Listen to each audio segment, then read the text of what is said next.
এখন প্রচণ্ড গরম পড়েছে আর এই গরমে আমরা সবাই দিশেহারা পাগল প্রায়। তো এরকম প্রচণ্ড গরমের মধ্যে পারফেক্ট রেসিপি হচ্ছে আইসক্রিম। তো এজন্য আজকে আইসক্রিমের একটা রেসিপি নিয়ে এসেছি। সুপ্রিয় দর্শক, আসসালামু আলাইকুম।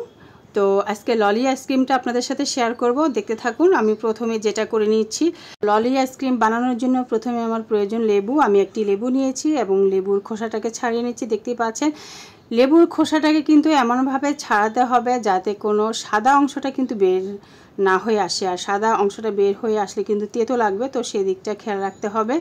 তো আমি কিন্তু খুবই ব্যালেন্স রেখে সূক্ষ্মভাবে কিন্তু সবুজ অংশটাকে ছাড়িয়ে নিলাম।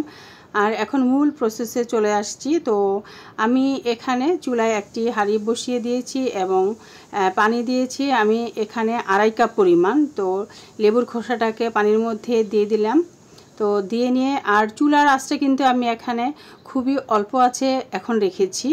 আর এই যে এখন দিয়ে দিলাম কিন্তু লেবু রস, লেমন জুসটা, সেটা হচ্ছে আমি এখানে দিয়ে দিলাম 1/4 কাপ।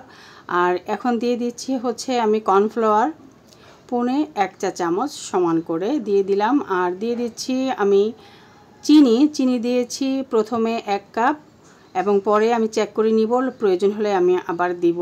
চেক করে নিয়েছিলাম, আমার কাছে মনে হয়েছে লেমন জুসটা আর একটু প্রয়োজন, এজন্য আমি এখানে 1 চা চামচ পরিমাণ কিন্তু লেমন জুস দিয়ে নিলাম। আর এই যে কালারটা দিয়েছি এখানে 2 থেকে 3 ফোঁটা দিয়েছি, কারণ দোকানের ললি আইসক্রিমগুলো কিন্তু দেখতে হুবহু এরকম কালারের। তো এজন্য এখানে 2 থেকে 3 ফোঁটা কিন্তু আমি কালার দিয়ে দিলাম। সবুজ কালারটা দিয়ে কিন্তু এখানে 2 থেকে 3 মিনিট রান্না করে নিয়েছি, জাস্ট চিনিটা গলা পর্যন্ত। তো এর ফাঁকে কিন্তু আমি আরও 1/2 কাপ চিনি অ্যাড করেছিলাম, মিষ্টিটা কম হয়েছিল। তো টোটাল আমি 1.5 কাপ চিনি কিন্তু আমি এখানে ব্যবহার করেছি।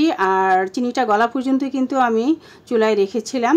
আর আঁচটা ছিল মিডিয়াম টু লো ফ্লেমে রেখে অলরেডি আমি নামিয়ে নিয়েছি। আর এই যে ঠান্ডাও করে নিতে হবে, তো ঠান্ডা করে নিয়েছি। আর নিয়ে কিন্তু আইসক্রিমের মোল্ডে কিন্তু আমি অলরেডি ঢুকিয়ে নিলাম। আর এখানে এই যে ফয়েল পেপার নিয়ে নিয়েছি, তো ফয়েল পেপার দিয়ে আমি পুরো আইসক্রিম মোল্ডটাকে কিন্তু ঢেকে দিব, উপরের মুখের অংশটাকে যেমনভাবে দেখতে পাচ্ছেন এইভাবে ফয়েল পেপার দিয়ে আমি ঢেকে নিচ্ছি।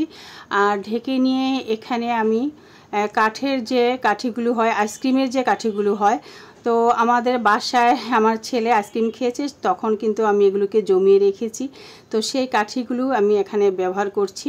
তো একটা একটা করে কিন্তু আমি কাঠিগুলো এখানে দিয়ে দিচ্ছি। তো এভাবে ফয়েল পেপার দিয়ে একটুখানি করে কিন্তু কেটে নিতে হবে মিডল পয়েন্টে। তো আমি কেটে নিয়েছিলাম সামান্য করে মাঝামাঝি। তো সেই কেটে নেওয়া জায়গাটাকে কিন্তু আমি দিয়ে দিচ্ছি এই কাঠিগুলো। আর এই যে দেখতে পাচ্ছেন প্লাস্টিকের এই যে মুখটা, এগুলো দিয়েও কিন্তু দেয়া যায়, কিন্তু আমি আসলে দোকানের মতো একটা লুক আনতে চেয়েছি, যার কারণে আমি মোল্ডের যেই মুখগুলো প্লাস্টিকের এটা না দিয়ে আমি কাঠিগুলি দিয়েছি, জাস্ট দোকানের মতন যাতে কিছুটা হলেও দেখা যায়, কারণ দোকানের আইসক্রিমগুলো তো এরকম কাঠি থাকে, সেই লুকটা যাতে আসে এজন্য কাঠিগুলো দিয়ে আমি এই আইসক্রিমের মোল্ডটাকে 24 ঘন্টার জন্য কিন্তু আমি ডিপ ফ্রিজে রেখে দিয়েছিলাম। 24 ঘন্টা পরে ফিরে এসে আপনাদের সাথে শেয়ার করছি। এই যে মাশাআল্লাহ কত সুন্দর একটা পারফেক্ট লুক এসেছে, একেবারেই দোকানের মতন কালার, লুকস সব কিছুই। আর মাশাআল্লাহ আমি একটু আপনাদেরকে ভেঙেও দেখাবো কত সুন্দর সফটনেসও। অনেকে বলে থাকেন যে আইসক্রিম বানালে শক্ত হয়, একেবারে বরফের মতন খাওয়া যায় না, কিন্তু সেটারও কিছু টিপস আছে। সেটা হচ্ছে এখানে একটুখানি করে আপনারা কর্নফ্লাওয়ার যদি দিয়ে দেন তাহলে কিন্তু বরফের মতো হবে না, সফটনেস হবে। দোকান থেকে আমরা যেমন আইসক্রিম কিনে খাই যেরকম হয় ঠিক সেরকমই হবে। আর এই যে কত সুন্দর একটা লুকসও ক্রিয়েট হবে। তো এরকম সুন্দর লুকস ক্রিয়েট হবে এবং সফট হবে এই আইসক্রিমগুলো যদি ভিডিওটা সম্পূর্ণ ফলো করে আপনি বানান। আপনার আইসক্রিমগুলো কিন্তু এত সুন্দর সফট এবং সুন্দর একটা লুকস ক্রিয়েট করবে। এই যে দেখতেই পাচ্ছেন কত সফট হয়েছে আইসক্রিমগুলো, কিন্তু মুখে দিলেই মিলে যাচ্ছে। মাশাআল্লাহ খেতেও কিন্তু অনেক টেস্ট হয়েছে, দেখতেও সুন্দর একটা লুকস এসেছে। তো এই গরমের জন্য এই আইসক্রিমগুলো কিন্তু একেবারেই পারফেক্ট। আসলে এই গরমে এতটাই দিশেহারা, এতটাই গরম যে শুধু আইসক্রিম খাই আর ঠান্ডা খাই এরকমই মনে হয়।